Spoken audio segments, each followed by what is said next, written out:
तो पता ही है भगवान शिव को पाने के लिए माँ पार्वती ने कितने तप और व्रत किए और भगवान शिव ने भी उनकी बहुत सारी ऐसी ही तपस्या को भंग करने के लिए बहुत सारा आयोजन किया था ताकि माता पार्वती की भगवान शिव परीक्षा ले सके कि मेरे जीवन में आने के लिए यह देवी परिपूर्ण है या नहीं।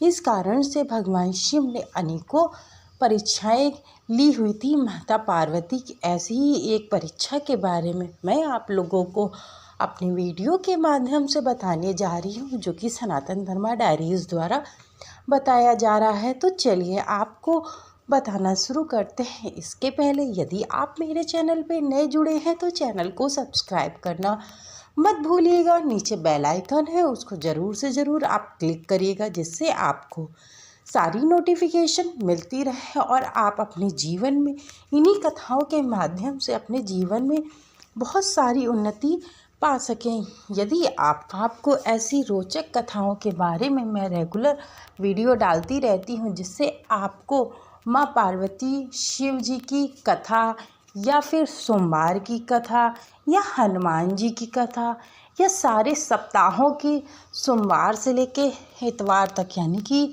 रविवार तक की सारी कथाओं के बारे में मैं आपको अपडेट कराती हूँ और सारी कथाएं आपको हमारे चैनल के यूट्यूब में आपको मिल जाएंगी। यदि आप व्रत कोई करते हैं, जैसे अभी वट सावित्री का व्रत था, फिर और भी एकादशी के व्रत थे, उनकी भी कथाएं आपको हमारे वीडियो के माध्यम से संपूर्ण रूप से मिल जाएंगी। और यदि आप इन कहानी को सुनना चाहते हैं, इन कथाओं को सुनना चाहते हैं, तो आप चैनल को सब्सक्राइब करना मत भूलिएगा। तो चलिए बताना शुरू करते हैं आपको कि भगवान शिव ने माँ पार्वती ऐसी कौन सी परीक्षा ली थी और यह परीक्षा अंतिम परीक्षा थी, जिसके बाद भगवान शिव और माँ पार्वती का विवाह हो गया।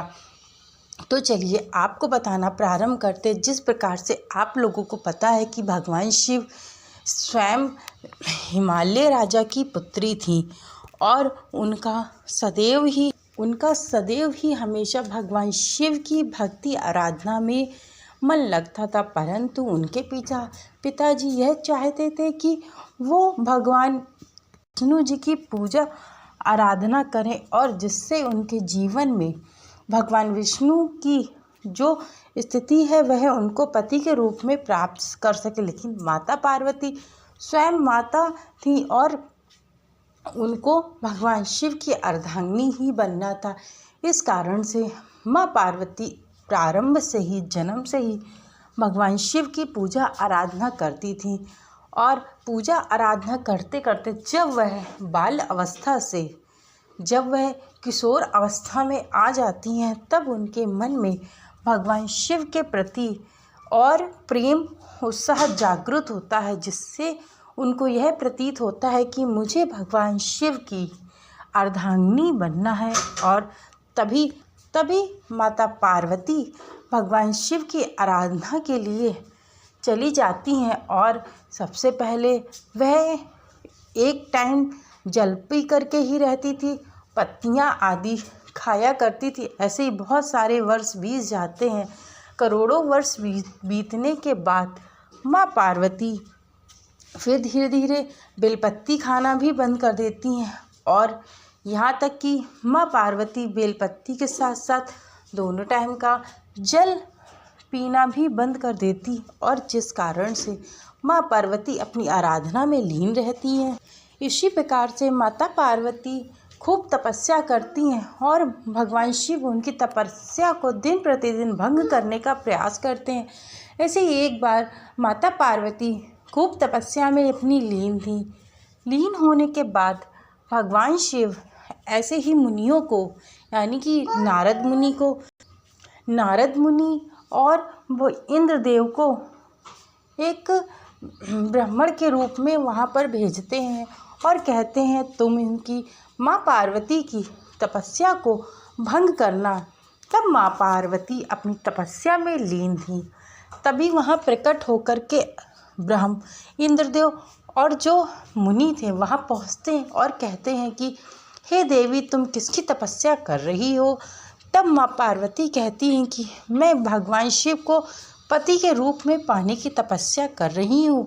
तब वह जो मुनि लोग होते हैं, जो इंद्रदेव रूप धारण करके मुनि का आए होते हैं, वह कहते हैं तुम कहाँ एक योगी की भक्ति में लीन रहती हो? तुम क्यों नहीं भगवान विष्णु की आराधना करती हो?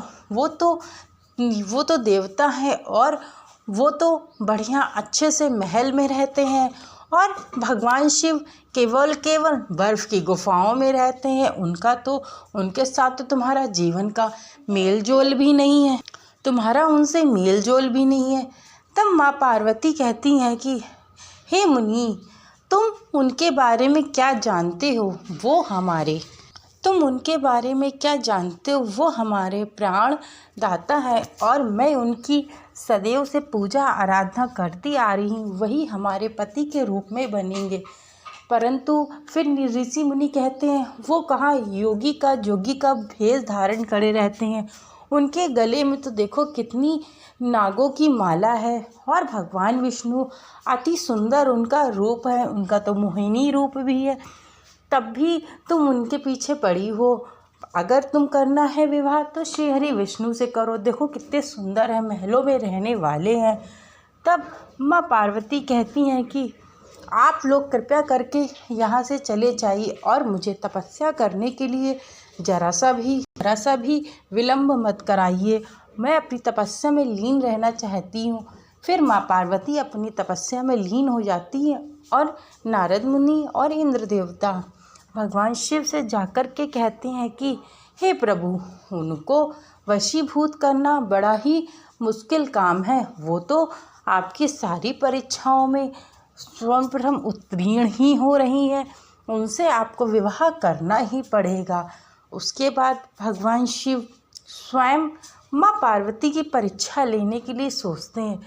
माँ पार्वती की परीक्षा लेने के लिए स्वयं महादेव सोचते हैं।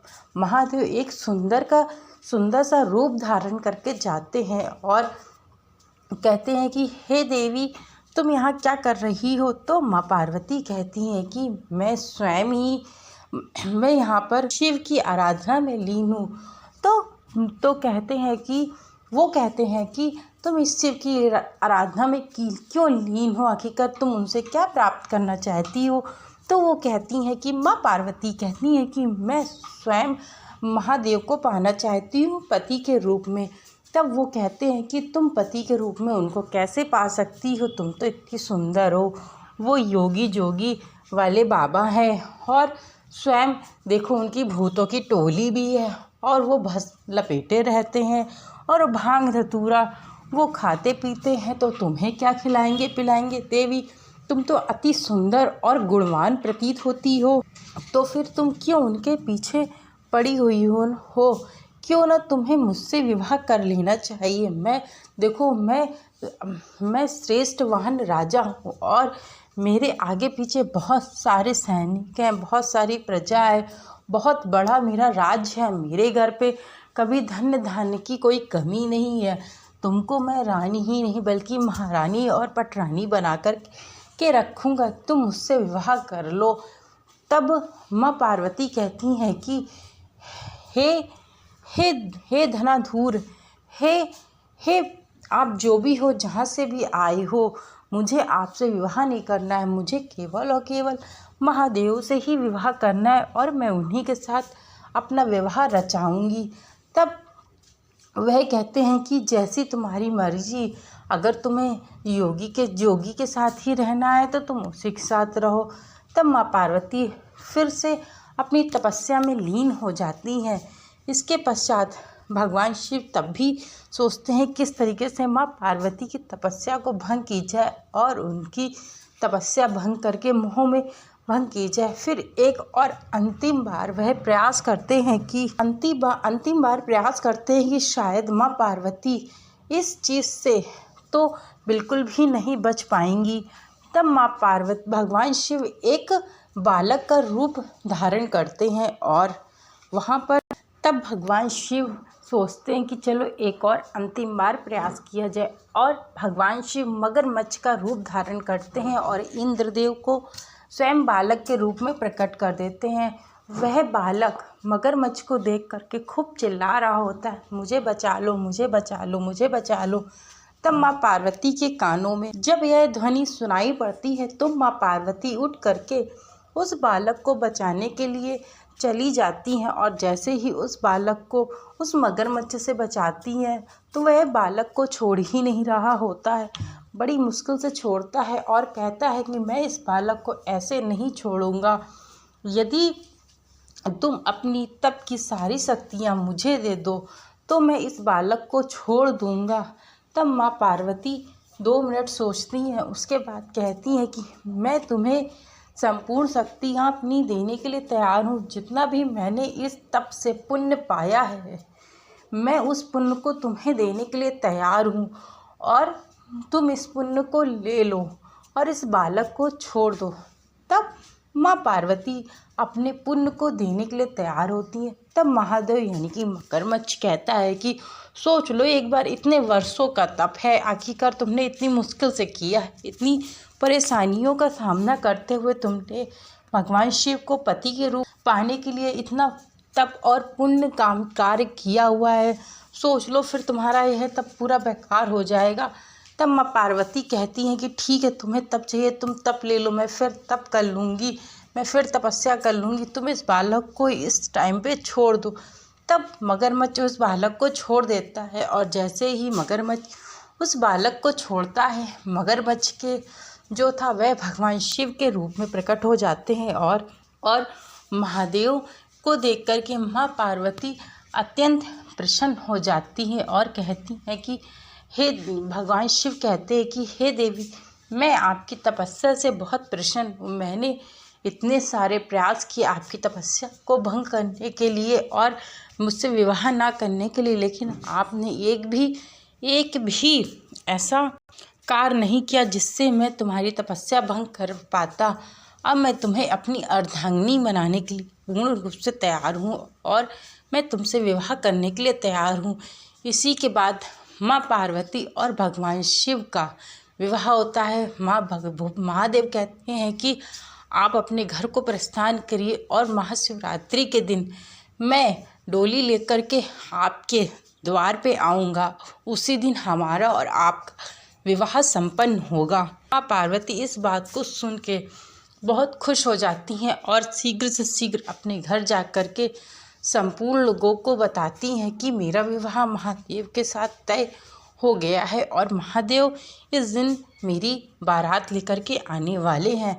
तो तभी विधि विधान के साथ माँ पार्वती और भगवान शिव का विवाह हो जाता है। यहीं पर मैं कथा को विराम देती हूँ। यदि मेरे द्वारा यह कथा सुनाई गई अच्छी लगी हो तो चैनल को लाइक शेयर सब्सक्राइब करना मत भूलिएगा। Thank you so much video को वॉच करने के लिए।